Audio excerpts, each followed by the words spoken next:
napansin ko na po sa kanya na halos ate ho siya, nagpapaka-ate dito sa bahay. Kasi nakikita ko sa kanya kung paano mag-alaga yung mama ko.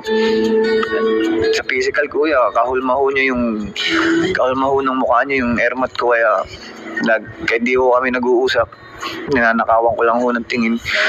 Humahanga na ho ako sa taong yun, ng mga linggo na ako po yung task leader, yung sa balsa po. Kasi doon ko po una po ako nakaramdam ng magseselos nga kuya, na di ko maintindihan ba't yun yung nararamdaman ko, ba't magseselos ako kuya. Pinupunto ko sa akin just kung bakit hindi ko siya pinapansin nung linggong yun. Ang dami ni ko sa inyo, sinadya ko talaga yun na hindi ko siya pansinin ng time na yun, kasi gusto kong iwasan kuya, gusto kong pigilan kung ano po yung napipil ko na po yung about sa kanya. Yung anong gusto mo itanong kay Jess? Jess, gusto mo ba si JM? Tanong mo. Ay, Ate Jess, gusto mo ba si JM?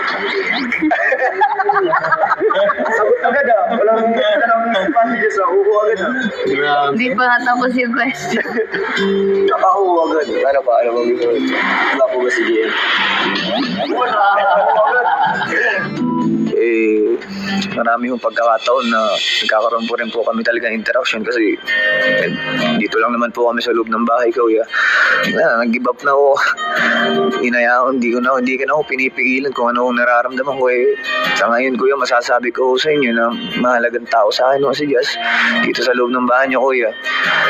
Kung magkaroon man ho ng pagkakataon sa labas na magpatuloy ho yung ganitong klase na interaction ho namin ni Jess,